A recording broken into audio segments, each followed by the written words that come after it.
지난주까지 우리는 이 바로의 박해, 핍박 속에서 이스라엘 민족이 그럼에도 불구하고 계속 번성하게 되었다, 이 말씀을 함께 살펴봤어요. 대규모 토목 공사에 동원되고 각종 어려운 일에 노예처럼 이렇게 고난을 당했지만 이스라엘 민족이 계속 번성해요. 심지어는 이 바로가 그래서 히브리 산파들에게 은밀하게 남자아이를 죽이라고 명령을 내렸지만 하나님을 두려워하는 산파들이 바로의 명령을 듣지 않아요. 그래서 바로의 계획이 또 실패합니다. 그래서 이스라엘 백성은 계속 번성하는 거예요. 마치 봄날에 나무가 이제 이 비를 맞으면 쭉쭉 자라잖아요. 뭐 그런 것 같이 고난이 있지만, 박해가 있지만 이스라엘 백성이 그 가운데서도 쭉쭉 자라게 되는 거예요. 그러니까 이제 애굽 왕 바로가 직접 나서는 거예요. 애굽 백성들에게 이스라엘 민족 중에 이 남자아이가 태어나면 그 아이를 나일강에 던져버리라고 명령을 내립니다. 이것은 공식 명령이에요. 왕의 명령이에요. 그래서 아마도 모르긴 몰라도 이 이스라엘 민족의 이 사내 아이들은 아마 끔찍한 일을 겪었을 거예요. 누가 왕의 명령을 거스릴 수 있겠어요? 아마 집집마다 고통이 있고 울부짖음이 있고 그런 한숨과 눈물이 아마 떠나지 않았을 거예요. 그 처절한 상황, 그 정말 급박한 상황 속에서 누가 태어나냐면 모세가 태어납니다. 이 말은 이 모세도 그렇게 어이없는 죽임을 당해야 되는 그런 절박한 처지 속에서 태어났다는 거예요. 자, 그런데 이 모세의 부모는 다행히 모세를 숨기는데 성공합니다. 오늘 말씀 2절 보니까 그 여자가 임신하여 아들을 낳으니 그가 잘생긴 것을 보고 석 달 동안 그를 숨겼다, 이제 그렇게 이야기를 해요. 뭐 어느 부모가 자식 죽는데 뭐 그냥 내버려둘 부모가 어디 있겠어요.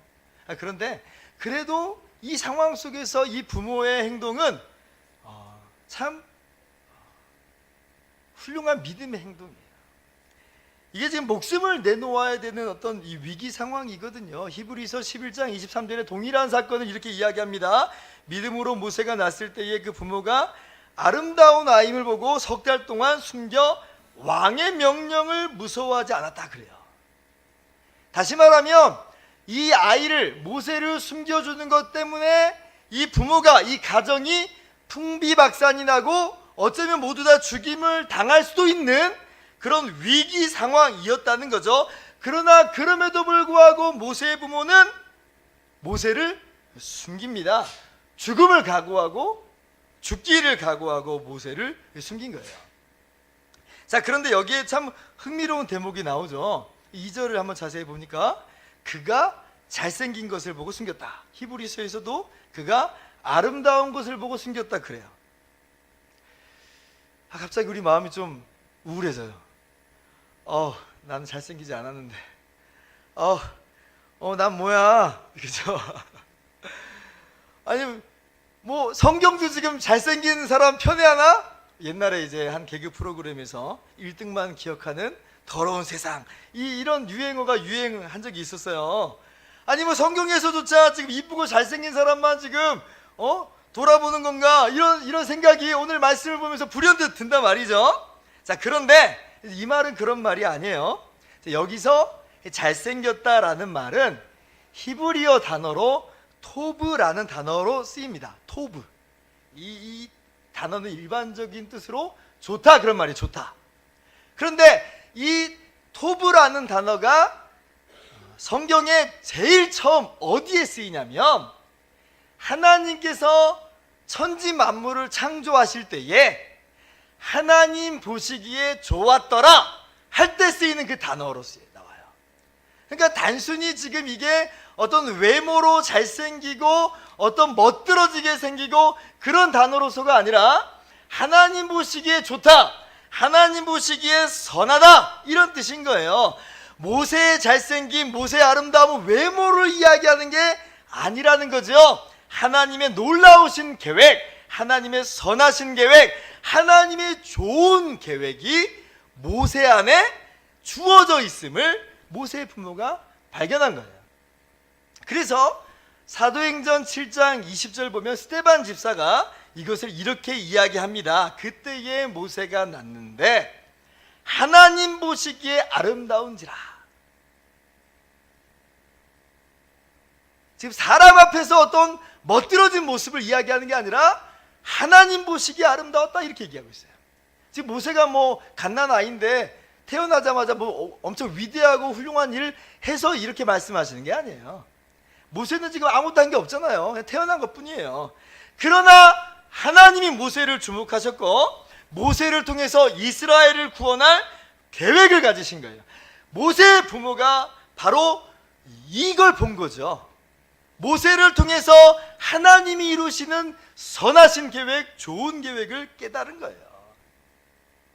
그래서 히브리서 11장 23절을 자세히 보면 모세의 부모가 모세를 숨긴 게 어떤 혈육의 정에 이끌려서 그렇게 숨긴 것이 아니고 믿음의 행동이었다. 그렇게 믿음의 행동이었다.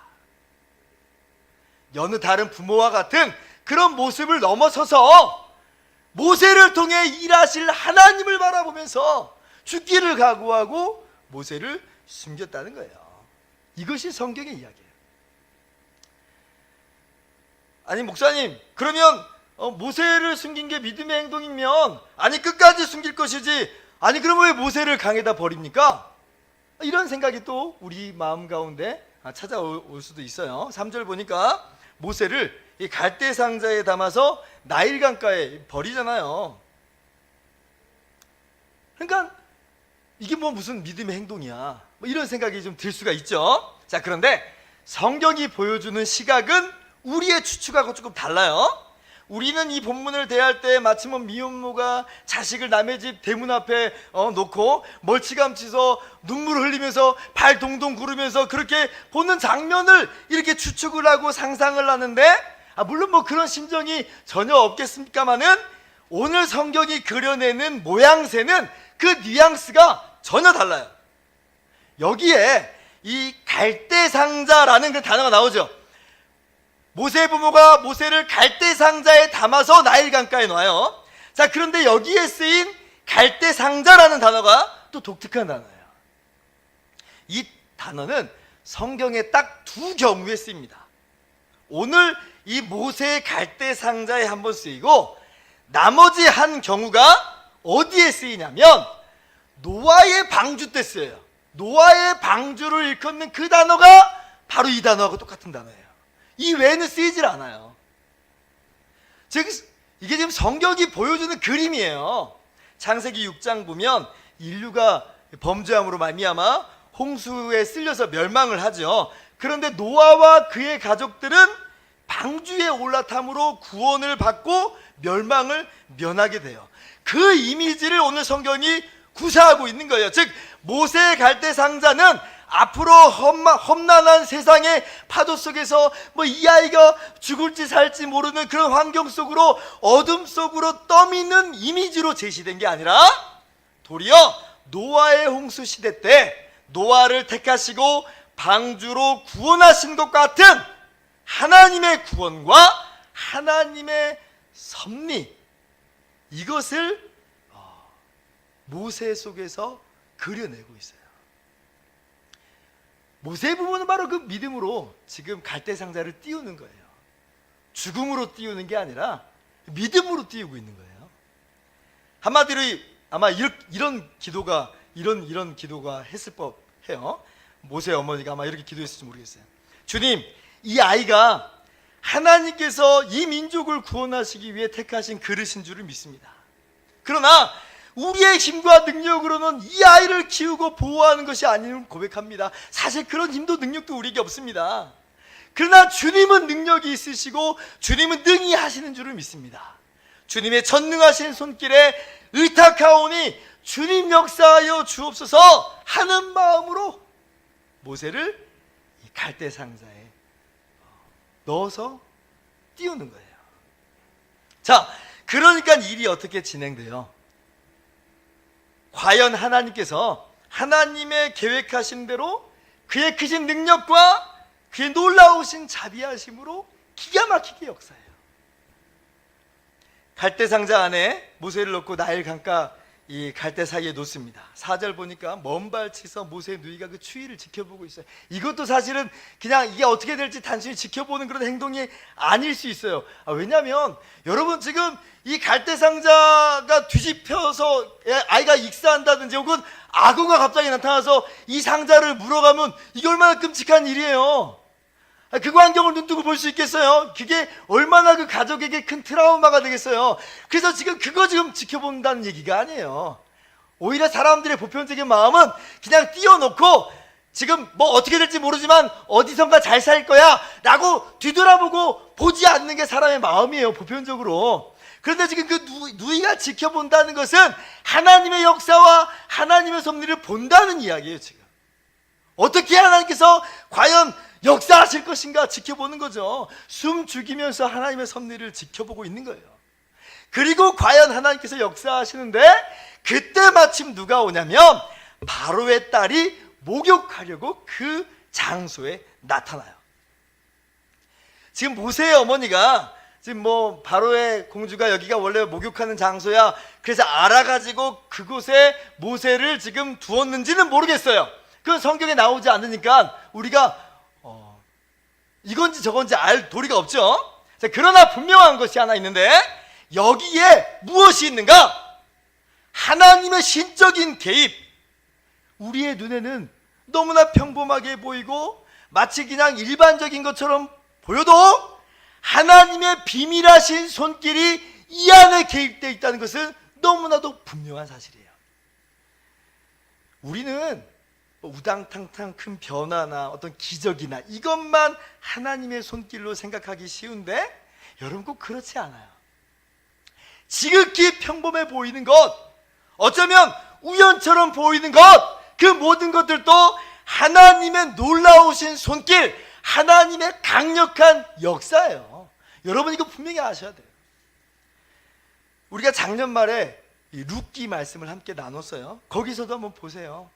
남편이 죽고 아들들이 다 죽고 빈털터리가 돼서 텅 비어버린 나오미가 이제 고향 땅으로 돌아와요. 그런데 돌아올 때에 바로 그때가 언제예요? 추수 때예요. 추수 때. 보리 추수할 때 돌아와요. 자, 나오미의 며느리인 룻이 이삭을 죽으러 나갔어요. 열심히 줍습니다. 근데 줍다 보니까 어디까지 가게 되냐면 우연히, 성경의 표현 그대로 우연히 기업 물을 자인 보아스의 밭까지 가요.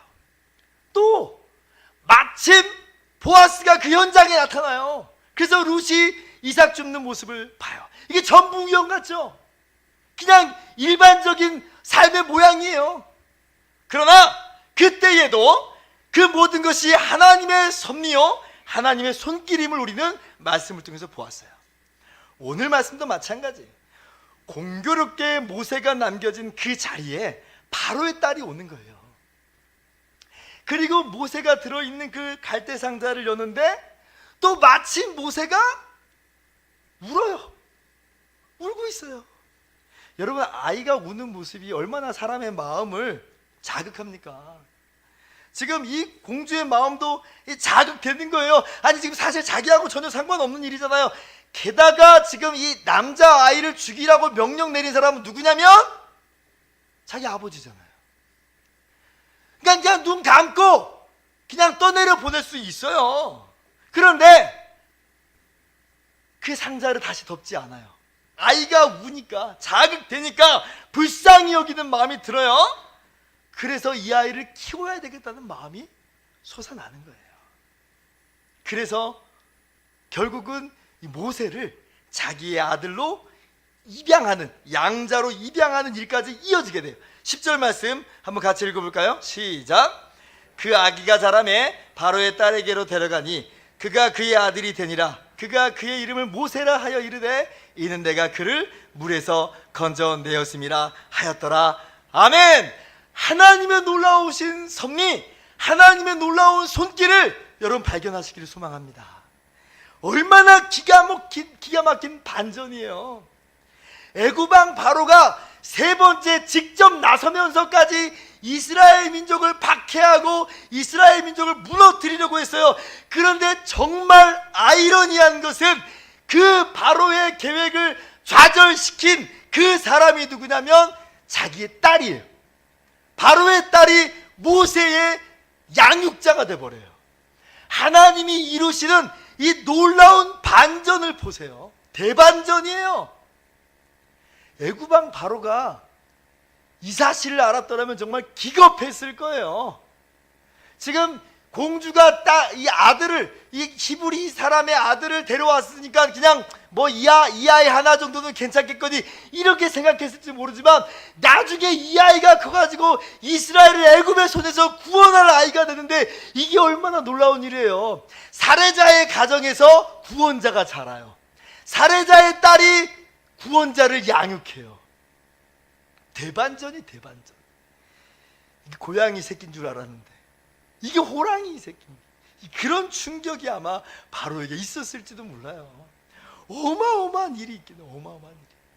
하나님의 섭리와 하나님의 손길은 때때로 우리의 생각과 우리의 사고방식을 뛰어넘어 역사하세요. 엄청 기가 막히고 드라마틱한 기적이 아니어도 하나님의 계획은 정말 신비하고 놀랍게 나타나더라. 이것이 하나님의 능력입니다. 그러한 능력으로 저와 여러분을 붙잡고 있다는 걸 여러분 믿으시기 바랍니다.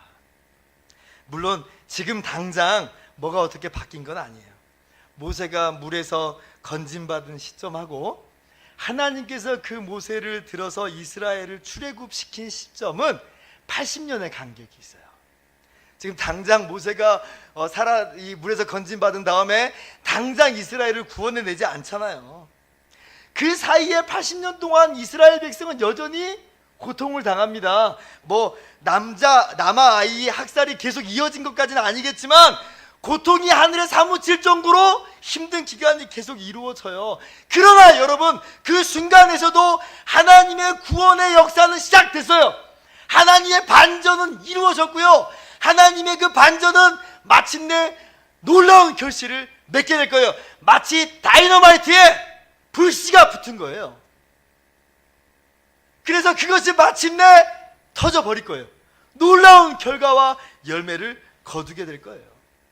그러므로 여러분, 반전을 이루신 바, 그리고 장차 그것을 완전하시는 바, 하나님의 크고 놀라우신 손길을, 하나님의 오묘하신 섭리를 믿으시기 바랍니다. 이것이 저와 여러분에게 이루시는 하나님의 역사예요. 모세만 경험하는 일이 아니에요. 이게 사실은 성경이 우리들에게 이야기하는 내용이에요. 여러분, 이 세상에서 가장 극적인 반전이 뭔지 압니까? 뭐냐면 하나님께서 창조하신 그 사람이 하나님 말씀에 불순종하고 반역해서 선악과를 따먹었는데, 그래서 그 지은 죄값으로 다 죽고 망하게 되었는데, 그래서 세상은 망했더라로 끝나지 않은 게 반전이에요. 원래 스토리대로 가면 사람이 범죄했기 때문에 그러므로 세상은 망했다 그래야 되는데, 하나님이 그 당연한 스토리의 반전을 일으키세요. 망해버려야 될 세상에 도리어 하나님의 아들이신 독생자 예수 그리스도를 보내요. 망해버려야 될 인류를 구원하시고자 대신 예수님이 망하는 자리로 가요. 그게 십자가예요. 그렇게 해서 우리가 구원받은 거예요. 세상에 이것보다 더 큰 반전은 없어요. 하나님이 그 반전을 이루셨고 그 놀라운 결과에 우리로 동참하게 하셔서 구원받은 거예요. 개인적으로는 이거 못지않은 반전이 있죠. 뭐예요? 나 같은 죄인이, 하나님께서 나 같은 죄인을 부르셔서 예수 믿게 하시고 구원하셨다는 게 정말 놀라운 반전 아니에요? 이 마땅한 수순을 따르자면 나같이 볼품없고 보잘것없는 죄인, 죄값 지고 망해버려야 되는 게 정상인데, 그게 스토리인데, 하나님이 여기서도 반전을 일으키시기를, 우리로 하여금 복음을 듣게 하시고 깨달아 알게 하시고 믿음을 불러일으키셔서 구원하시더라는 거예요. 그리고 선포하세요. 이거 내가 한 거야. 너는 내 거야. 얼마나 놀라운 반전인지. 세상에 이런 반전이 어디 있어요? 죄인이 의인이 되고 죽게 된 자가 살아나고 지옥의 형벌이 변하여 천국의 영광으로 주어지고 멸망의 자식이 하나님의 자녀가 된 거예요. 여러분, 이것이 저와 여러분을 향한 하나님의 섭리의 손길이에요. 이것이 저와 여러분을 향한 하나님의 놀라운 손길, 하나님의 능력이에요. 오늘 이 말씀을 통해서 저와 여러분에게 보여주시는 그림은 바로 그거예요. 하나님의 변함없는 손길이, 하나님의 은혜의 손길이 저와 여러분을 붙잡고 있더라. 그러니까 우리가 어떻게 우리의 삶에 의심을 갖고 살아갈 수가 있겠어요? 즉각적으로 우리의 삶이 변하지 않는다고 우리가 어찌 주저앉을 수 있겠으며, 내 기도가 당장 응답이 안 되는 것처럼 보여도 우리가 어찌 뒤돌아갈 수 있겠어요? 현실은 한 개도 변하지 않는 것처럼 보여도 하나님은 우리를 위해서 위대한 반전을 일으키셨고 그 위대한 반전의 열매로 하여금 우리로 누리게 하셨어요. 지금 그 일이 우리의 삶 가운데 시작되고 이루어지고 있는 겁니다. 우리 안에 착한 일을 시작하신 이가 그리스도 예수의 날까지 이루실 줄을 우리가 확신하노라. 이것이 성경의 말씀이에요. 이것이 저와 여러분을 향한 하나님의 말씀이에요. 그러므로 우리는 평안하다. 여러분, 믿으시기 바랍니다. 바로의 계획은 결코 성공하지 못합니다. 바로의 딸로도 바로의 계획을 좌절시키시는 분이 하나님이에요. 나중에 보게 되지만 이 바로가 몰살시키려고 했던 이 물 있잖아요. 물에다 던지라고 했으니까 바로가 이스라엘 백성을 몰살시키려고 했던 이 물에 누가 몰살당하냐면 바로의 군대가 몰살당해요. 얼마나 아이러니한 일인지 몰라요. 여러분, 하나님의 계획은 실패가 없고 하나님의 일하심에는 중단이 없습니다. 너무나도 은밀하기 때문에 우리의 눈에 전혀 보이지 않아도 이 지구상의 가장 강력한 손길로 저와 여러분을 지키시고 보호하세요. 그러므로 첫째, 여러분 섣불리 여러분의 삶을 예단하지 마세요.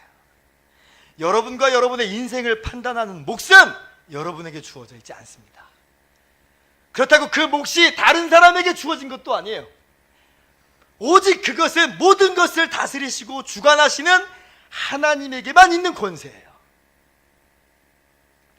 우리는 우리의 인생 때로는 다 산 것처럼 땅이 꺼져라 한숨 쉬고 답답해할 때가 많아요. 미래가 어두컴컴해지면 좀 더 그런 마음으로 우리 마음이 무너져 내릴 때가 있죠. 그러나 그렇지 않아요.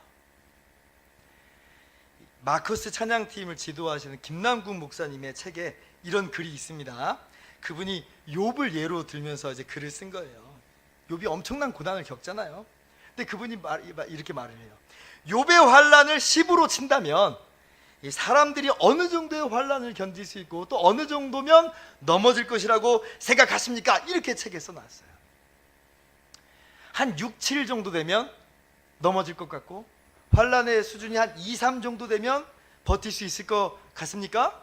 예, 그런 것 같아 보이는데 그렇지 않아요? 실제 삶에서는 어떤 사람은 9에서도 버티고 어떤 사람은 1에서도 넘어지는 걸 봐요. 문제는 뭐냐면 환난의 강도가 문제가 아니라 우리 속사람의 상태가 문제인 거예요. 제가 여러분에게 지금 무슨 긍정적인 신념과 마음 자세를 갖고 살아가자 그런 인문학적 강의를 하고 싶은 게 아니에요. 김남구 목사님 이렇게 쓰는 거예요. 우리가 어떤 상황과 문제를 만났을 때 그 상황이 하나님보다 더 크게 느껴진다면 우리는 실족하고 만다. 그러나 아무리 어렵고 큰 환난이 오더라도 그보다 더 큰 하나님을 만나면 그 상황을 견딜 수 있다. 이게 지금 같은 이야기예요. 오늘 말씀을 통해서 하나님께서 우리에게 보여주시는 것은 뭐냐면 바로의 어떠한 방해, 사단의 어떠한 공작에도 절대로 멈출 수 없는 하나님 백성의 질주를 보는 거예요. 그것은 이 백성들의 위대함 때문이 아니라 붙잡아 주시고 이끌어 가시는 하나님의 크심 때문이에요. 하나님의 손길이 붙들고 있기 때문에 하나님 백성은 절대로 무너지지 않습니다. 그러므로 섣불리 예단하지 마세요. 둘째로 80년 기다릴 각오로 사시기 바랍니다. 헉, 80년. 오늘 말씀 보세요. 하나님께서 모세를 물에서 건져낸 순간부터 하나님께서 모세를 통하여 이스라엘을 구원해 내시기까지 80년의 시간이 흘러요. 이스라엘 백성이 가나안 땅 들어가는 것까지 따져보면 120년의 시간이에요. 기가 막힌 반전이 일어나는 건 봤지만 최소 80년의 시간이 흘렀다는 거예요. 여러분, 사람들이 종종 인생을 마라톤 경주에 비유하죠. 마라톤 42.195km잖아요. 그래서 이 마라톤은 이게 지금 길기 때문에 긴 호흡을 가지고 경기에 임해야 되지, 이 100m 달리듯이 뛰면 얼마 못 뜁니다. 우리의 신앙생활도 마찬가지예요. 장거리 경주예요. 긴 호흡이 필요해요. 어떤 분이 마라톤을 뛴 소감을 이렇게 썼더라고요. 이분은 뭐 전문 선수가 아니라 일반 소시민이에요. 출발선에 수백 명, 수천 명이 동시에 뛰어요. 그런데 1km만 가도 혼자 뛴다 그래요. 주변에 아무도 없어요. 혼자 뛰는 거예요.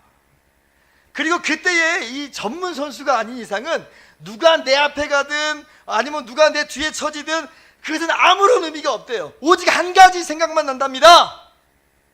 뛸까 말까 이것만 생각해요. 지금 주변을 돌아볼 여력이 없어요. 이거 지금 뛸까 말까. 이분이 한 10km 정도를 뛰는 이 짧은 코스였음에도 불구하고 포기하고 싶은 마음이 한 100만 번 정도 들었대요. 그런데 포기하지 않고 끝까지 완주하고 결승선에 들어왔을 때 그 순간 그 희열과 성취감이 정말 엄청났다고 하더라고요. 옆 사람 주변 상황 볼 필요가 없어요. 여러분 그냥 긴 호흡만 가지면 돼요. 긴 호흡만 가지고 우리에게 주어진 우리 몫에 달려갈 길만 달려가면 되는 거예요. 이 거리는 꽤 길어요. 여러분 한 80년 달릴지 모르겠습니다. 어떤 분은 100년 달릴 수도 있어요. 긴 거리예요. 그러나 그 긴 거리에 여러분 혼자 달리는 것만은 아니에요. 하나님의 은밀하신 손길이 여러분과 함께 달리고 있잖아요. 하나님의 놀라우신 역사가 여러분과 함께 있어요. 하나님이 여러분과 동행하고 계세요. 다만 우리에게 필요한 것은 긴 호흡이에요. 긴 호흡을 가지고 내가 이 길을 완주하리라. 그렇게 여러분이 나아갈 때에 하나님이 여러분께 이루어 놓은 반전의 결말을 여러분이 맛보게 될 줄을 믿습니다. 말씀을 마치도록 하겠습니다. 오늘 말씀을 기억하면서 하나님의 위대한 그러나 은밀한 손길을 여러분이 깨달아 하시길 소망합니다. 하나님의 섭리와 역사, 그 어떤 세력도 막을 수 없어요. 하나님이 그 크신 능력으로 저와 여러분을 붙잡고 계셔요. 예단하지도 말고 또 조급해하지도 말고 우리와 함께 하시는 하나님의 손길을 의지하여 영광의 나라에 이르기까지 인내하면서 이 경주를 끝까지 달려나가는 저와 여러분 모두 되기를 주님의 이름으로 축원합니다. 기도하겠습니다.